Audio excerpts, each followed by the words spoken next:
이번에는 등비 수열을 볼 건데, 자, 첫 번째 정의부터 보자. 정의.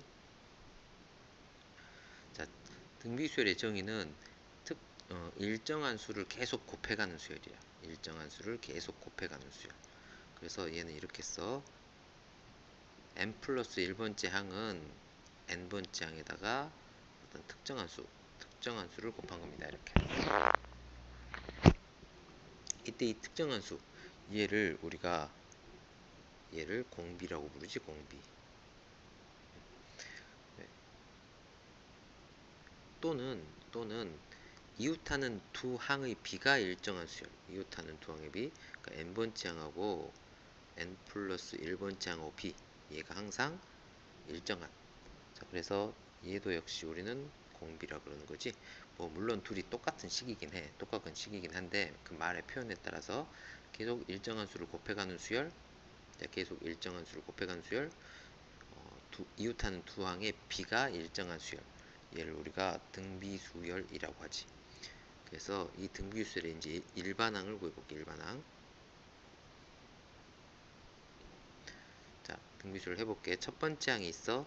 그 다음 두 번째 항은 어떻게 쓰냐. 두 번째 항은 여기다가 r을 곱하면, 특정한 수를 곱하면 얘가 두 번째 항이 되는 거지. 그래서 얘는 실은 어떻게 되는 거냐면 A1에다가 r을 곱한 거지. 이렇게. 또 그 다음 항도 역시 r을 또 곱한 거야. 그러면 결국은 여기다 r을 곱한 거니까 얘는 A1에 r제곱 이렇게 되는 거네. 그 다음에 또 네 번째 항도 또 r을 곱한 거니까 얘는 앞항에다 또 r을 곱한 거니까 A1R에 세제곱 이렇게 될 거야. 쭉쭉쭉쭉 가서 n번째 항은 A1에다가 r을 n-1번 곱한 것 되겠네. 그래? 그래서 얘를 우리는 일반항이라고 부르는 거지. 자, 그래서 일반항은 AN은 A1 곱하기 R에 n-1제곱 이렇게 쓰게 될 거야. 얘를 우리가 등비수열의 일반항이라고 부른다. 당연히 반드시 알아야겠지. 첫 번째 항 곱하기 공비의 n-1제곱 이렇게 쓸 거라고. 자, 근데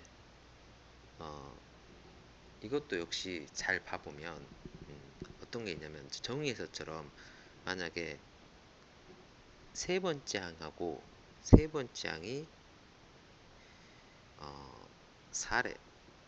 그리고 일곱 번째 항은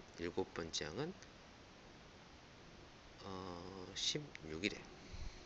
그러면 이것들을 보고 등비수열이 이런 관계면 우리 A3분의 A4를 해보자.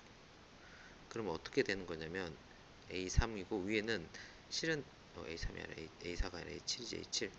A7은 A3에다가 R을 4번 곱해야 되는 거지. R을 한 번 곱하면 A4, 두 번 곱하면 A5, 세 번 곱하면 A6, 네 번 곱하면 A7. 그러니까 네 번 곱한 거는 R 4제곱에 A3 이렇게 하면 되는 거네. 이렇게 약분하고 나니까 R 4제곱이야. 그래서 이때 4분의 16, 그러니까 R 4제곱이 4가 될 거고 R 제곱은 2가 될 거고 R은 플러스 마이너스 루트 2 이렇게 되겠네. 그렇지?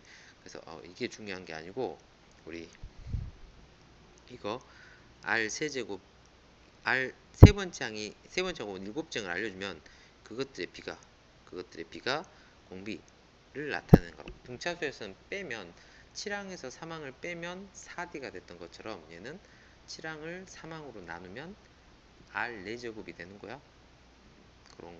그런 게 당연한 관계인 거지. 그런 걸 좀 기억해 줘 보고 그다음에 다시. 그래서 이 일반항을 다시 한번 살펴보니까 얘는 어떻게 생겼냐면 지수가 n에 관한 1차식으로 되어 있어. 그런 지수꼴이야. 그렇지? 두 번째는 상수항이 존재하잖아. 그리고 세 번째는 n 밑이 공비야. 무슨 말이냐면 2에 3n-4 하면 이거는 2가 공비가 아니고 3까지 포함한 2의 세제곱이 공비라는 뜻이야. n이 미치고 공비. 그러니까 이건 8의 n제곱 이런 꼴이잖아. 그래서 n이 미친 8이 되는 거지.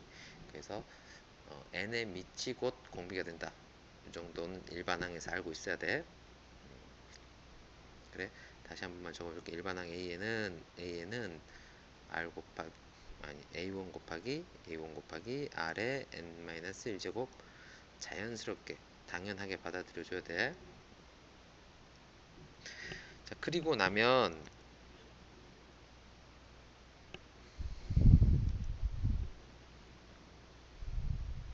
이제 등차 수열에서도 본 것처럼 얘를 등차 중앙을 봤던 것처럼 등비 중앙을 봐볼게. 등비 중앙. 자, 우리 등비 중항 가운데 항을 의미하는 거지.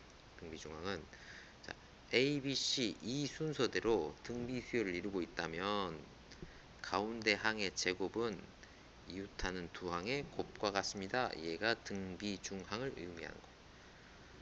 당연히 얘가 B야. 얘가 A야. 그러면 얘는 A 곱하기 R이 되겠지. 얘는 A 곱하기 R 제곱이 될 거고. 등비수열이니까. 그래서 이것을 제곱하면 A 제곱, R 제곱 이렇게 되잖아. 그래서 이렇게 둘을 곱하면 이렇게 되는 거지.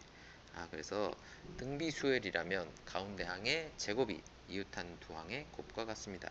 그렇게 되는 게 등비중앙을 의미해. 그렇지? 그래서 얘를 점화식으로 써보면 AR 플러스 1, 왜 R이래? N 플러스 1의 제곱은 AN 곱하기 AN 플러스 2 저렇게 된다는 거지. 이게 등비중앙을 나타내는 거야. 자, 등비중앙은 등차 중앙과 연계해서 시험에 많이 나오기 때문에 두 개를 다 같이 봐야 되는 그런 문제가 종종 나온다고. 그래서 문제를 볼 때 등차 중앙인지 등비 중앙인지 그걸 꼭 봐야 돼. 그 잘못 봐서 그거 실수하면 전혀 엉뚱한 답이 나올 거야. 그런 거 좀 주의하고.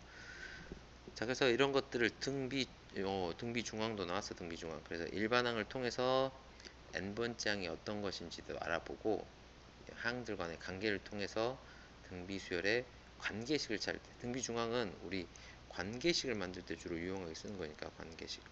등차 수열도 그랬었지. 등차 중앙은 관계식을 만들 때 주로 사용하는 거였었잖아. 이것도 마찬가지. 관계식을 만들 때는 등비 중앙을 많이 이용하게 될 거야. 그래. 관련된 문제들 좀 열심히 좀 풀어보고 그것에 맞는 개념 부족한 거 있으면 다시 한번 확인하고 그 과정이 좀 있어야 돼. 여기는 여러 번 반복하지 않으면 규칙 찾는 게 자꾸 헷갈릴 수 있어. 그러니까 문제 확인하고 문제가 잘 안 풀리면 개념 다시 확인하고 그 개념에서 문제에서 그 개념을 어떻게 적용하는지 규칙을 어떻게 찾아가는지 그런 것도 꼭 한 번씩 보고. 오케이?